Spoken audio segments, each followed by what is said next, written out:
I was wondering if I can actually ask you guys for a small favor. I want to put this video on Facebook, and so I was wondering if you can actually say hi Facebook at the count of three. So 1, 2, 3. Hi Facebook. Thank you very much.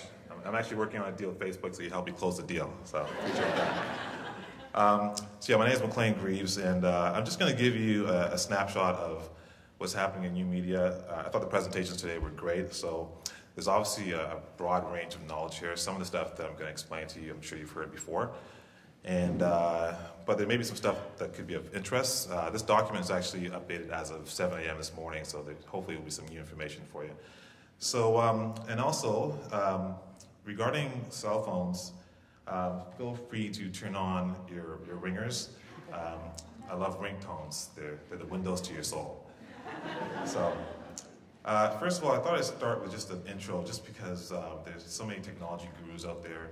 Even my dentist is like a BlackBerry expert now. And so I've been in this business since 1987, so I thought I'd give you a bit of my background and sort of explain my perspective on some of the stuff that I'm talking about. So just a brief introduction. I'm a web, TV, print guy. I've worked in television and print journalism, as well as software since going back to the 80s. I've actually been working software since the days of MS-DOS 2.1, which is kind of embarrassing to admit. So yeah, I started in the 80s, the days of the fade and the box haircut, the days of the 5 1/4 disc, and I was working at Softkey Software at the time. We were developing applications that were all MS-DOS based, and I was actually using a database application that was very similar to Salesforce.com actually, and we were doing a lot of CRM stuff back in the 80s. And we were selling vertical software for the automotive industry and other industries as well. And the CEO of the company of Softkey back then was a guy named Kevin O'Leary, who some of you may recognize. So I was actually taught by Dragon, and now he's like the big star on CBC on Dragon's Den. Now in the 90s, I was living in Brooklyn, New York, in a neighborhood called Do or Die, Bed-Stuy, and you don't want to go there. And it was basically bringing .com into the hood. It was a very rough neighborhood, and I was doing a lot of web development back then. I had a site called Cafe Los Negros. It was kind of like a Spike Lee movie, and the early days before HTML authoring tools were out, and got a lot of hype because of the fact that it was a new media company in the middle of a rough neighborhood, in the land of hip hop. And so we got covered by quite a few people, like New York Times covered us about 9 times, Wired magazine. Even the New Yorker, which was kind of a surprise. All this was unsolicited media, but this was at the time when the internet was really huge hype in New York back in the 90s. I was also working in print, as I mentioned, for a bunch of magazines like Vibe magazine, some hip hop magazines like The Source as well. I also reported for the Globe and Mail and wrote for Essence, the national magazine there.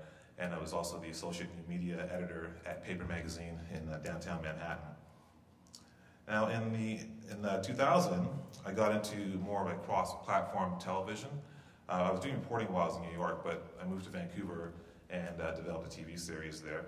And actually even prior to that, when I was in New York, I worked at a company called HBO. I'm sure many of you have heard of them. And I was the VP of content for a division called Volume.com. And we were basically doing cross-platform content development for the urban market, essentially. And this is towards the tail end of the .com boom. And in Vancouver, as I mentioned, I developed a series called Zed, and this is from 2000 to 2005. And Zed was kind of like a precursor for YouTube. We essentially figured out ways of being able to get people to upload to our content management system. It was way before Drupal and all these other CMSs existed. We had to build our own. It's amazing CBC actually was doing that kind of stuff.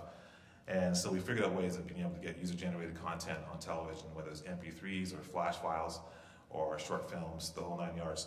And we got quite a bit of attention. We won some Gemini Awards, we got an Emmy nomination, we won Leos and things like that. And it was also quite a grind because it was a nightly show, 5 nights a week, working with user-generated content as well as licensed content, and also producing content as well. And what was very interesting working there in traditional media was just the whole notion of how do we actually license user-generated content. So a lot of the issues that people are dealing with now in terms of rights were things that we actually were tackling back in 2000. And the thing that I'm probably the most proud of in terms of working with Zed is that we were able to influence the US president, US vice president, namely Al Gore. And he sent some of his staffers to Vancouver to study what we were doing on the back end. and then they launched Current TV. So if you do a Google right now, you'll find some information in a Globe and Mail article. And the irony of the whole thing is that CBC did a deal last year, essentially licensing Current from Al Gore's company, so now there's going to be Current Canada, which is kind of weird. So there's your return on your investment there. And so that was television. In between all this stuff, I worked with a bunch of people in the urban content industry as well. People like P. Diddy helped him with developing his website in the 90s and also some networking stuff. Back then he was known as Puff Daddy. Worked with Spike Lee, the filmmaker, same thing, developing his website, getting his domains in order, setting up networking in the office, ISDN. And also at CBC, I worked with Chaos, the rapper, and we did a documentary together where we paired him up with the CBC Radio Orchestra and see how he actually composed with that art form. All of which led the Village Voice in New York to describe me as a black web hero, which I find kind of ironic because I'm actually Japanese Canadian, but you know, I'll take whatever title that works.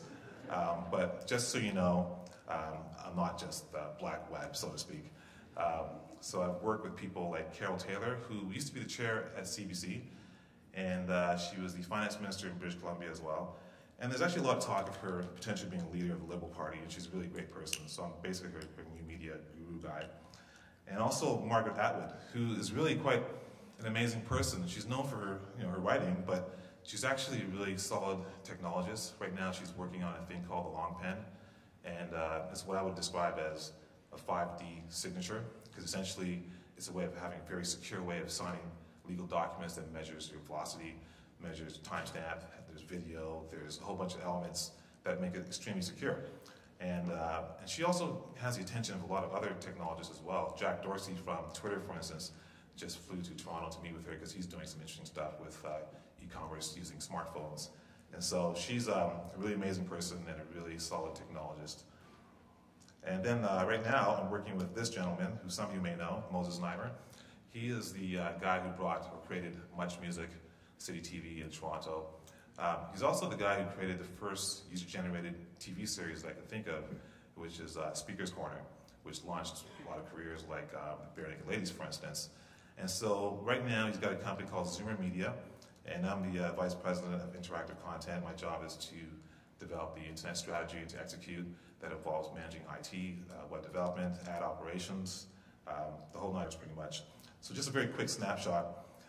We are targeting people who are 45 and up, and what's really interesting is that there's this notion that older people don't use the internet when it's really quite the opposite, as was explained earlier in one of the presentations. Not only do they use the internet, people who are 45 and up, but they also control 58% of consumer spending in this country, which makes them a very attractive demographic.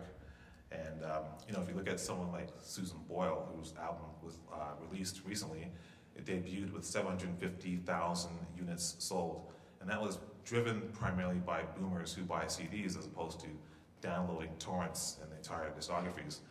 There are 14 million of them in Canada, and they also happen to be the fastest growing group on both Facebook and Twitter, which is why Facebook has approached us, by the way, so we are working together, and that video that you did is going to help you close the deal. And over 50% of Canadians who are 60 and up surf the web. There was a study that came out recently by Charles Zamaria, it is for Ryerson, and it showed that older Canadians are using the web. And what's really significant now is that ad agencies are now just beginning to get it. We have among the highest CPMs in the country, especially relative to the amount of traffic that we have, simply because people know this is a demographic that's highly attractive. They've got the money, they're aging differently, they're very healthy, they're not the same as the previous generation. And so we're starting to gain some traction there, and advertisers are starting to follow. Just want to show you a very funny thing here. This is a sketch that Margaret Atwood gave me. This is a little cartoon she drew for me. And so if any of you are interested in getting a copy of it, just send her a note on Twitter. That's her Twitter address there. And it's me, called Super Geek. Okay.